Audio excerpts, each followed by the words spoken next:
Hey everybody, this is Adachi Gotcha here, and I just wanted to open up by saying big thank you to Greensburg from the Last Cloudia subreddit. He is a moderator over there. His information on ARCs really helped me out a whole lot on this video, as I don't have as much information as he does. And we're going to be using the Altama tier list just to kind of show some of the information off on some of the units. So this is going to be what I will suggest to people from my own experience playing the game, but really importantly, I want to reiterate that what's most important is picking a character that you really like. If you pick a character that you like as far as your first rerolls go, it's going to take you a lot further than picking just something that is going to be rated as the highest tier. If you love the character, you're going to love the game just that much more. And overall, you could even run all of the content currently in the Japanese version just by using a team of all the free units. So starting off, here's just a overall tier list that Altama has here. We're not going to go over all these characters. We're not going to go over very many at all, actually. And a lot of these characters aren't going to be available in the global version at launch. Some of these might actually differ from the Japanese launch. We might actually get some of the characters that they got later on at the start, as they've shown off some certain characters on Twitter that weren't at launch. So, you know, hard to tell with these things, but overall, I'm still going to stick with this tier list, basing it off of the launch characters from the Japanese version. So, starting off here, we're going to start off with two arcs, and these are going to be the two primary arcs that I'm going to be suggesting. Starting off, we're going to be looking at the pirate ship Regnus, if that is how you pronounce that. Pirate ship Regnus here is going to be a primarily physical DPS arc here. It's going to help them clear waves a lot faster. This will reduce the cooldown on all of your unit's skills between waves, as we can see right here. Recovers 5 seconds of the skill countdown for all allies during wave process. So in between every wave, all the unit's skills are going to have their cooldowns reduced by a little bit. At max level, this arc is going to be able to teach any unit an ability called Pirate Feast. What this is going to do is going to refresh all of the skill charges of a unit's skills in between waves, letting your physical DPS units go wild and rip apart every coming wave. This is going to be really important for physical DPSs to clear waves quickly and efficiently. The big thing I'm going to bring up a lot of times when it comes to a lot of abilities and arcs, especially the arcs, is wave clearing and being able to farm more efficiently, as there is going to be a lot of grinding in this game depending on how much or how little you want to grind in the game. So anything that helps boost that or quicken the process is going to be very beneficial.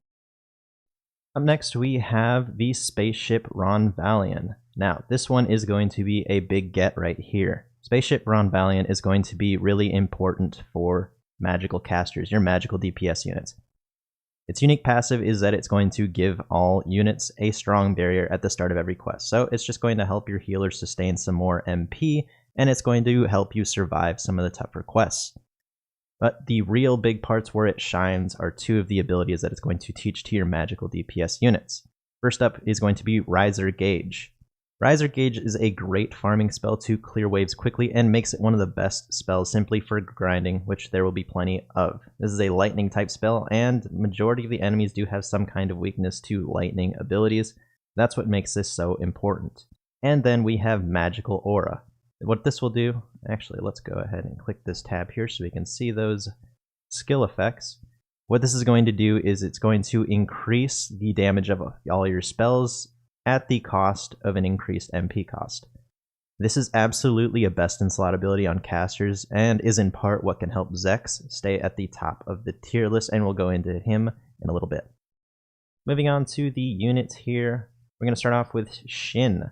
Shin is a pretty straightforward physical DPS unit that does an exceptional job at it. Not a whole lot to go into him as a unit, but on a personal note, as you might see a little bit in the clip to the side, his basic attack is very easily spammed. This will be useful early on to quickly and easily interrupt enemy spells. And when it's positioned well, you can actually hit multiple enemies with this.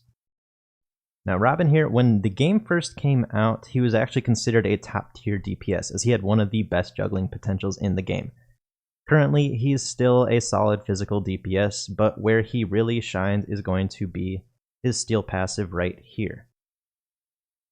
All this does is give you a small chance to get some bonus drops off of enemies, but this will absolutely up your grind game, especially in the early to mid game, to help you unlock more of your unit's skill boards that much faster. Now Lina here, she's still to date one of the top healers in the game. But now, because of Last Claudia's arc system, you can effectively make a lot of units cover healing as necessary, but Lina just does it that much better. With her skill 2, she has one of few means in game to recover her own MP.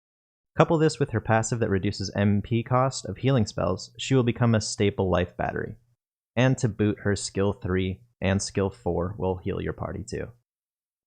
Prince Gorm, and there's not really a whole lot to say about Gorm here. He's got a cool passive that helps him fill a tank role that isn't entirely necessary in the game right now, but I mostly just threw him on the list because he throws gold at people.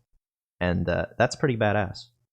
Gorm's first passive is Pretending to be Dead. When his HP reaches 0, it automatically returns your HP back to 1 when the next wave starts. So if he dies in the next wave, he will come back to life with 1 HP. And his second passive is if an ally is downed or if they get killed off, your defense and mind will rise greatly, making it easier for enemies to target you. So what that does is it just gives you a provoke, and your defensive stats will go up. So it makes him pretty dang good at tanking.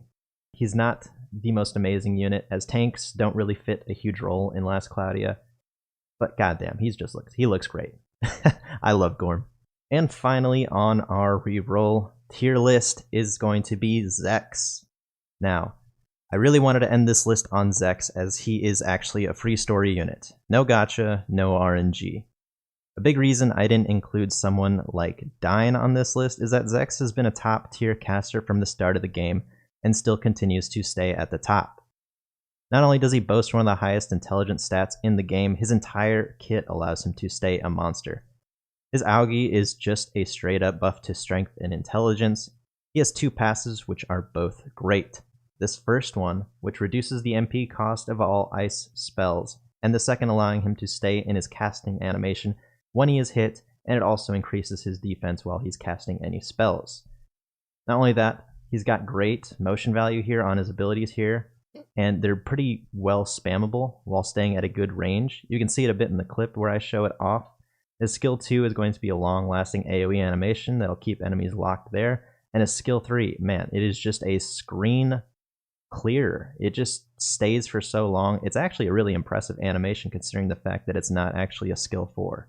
So this is kind of a joke throwing Zechs in here, as you won't be re-rolling for him, but I wanted to state how important it is to keep an open mind when it comes to units and really picking what you like. And that is the list. Remember though that it is still to date in Japan completely viable to run a team of all story units and clear content, which is why I place an even stronger emphasis on going for unit designs you really love. Personally, I'll be aiming for 2 SSRs for my rerolls, and hopefully I can nab me a Robin or Gorm, as they both eluded me in the Japanese version.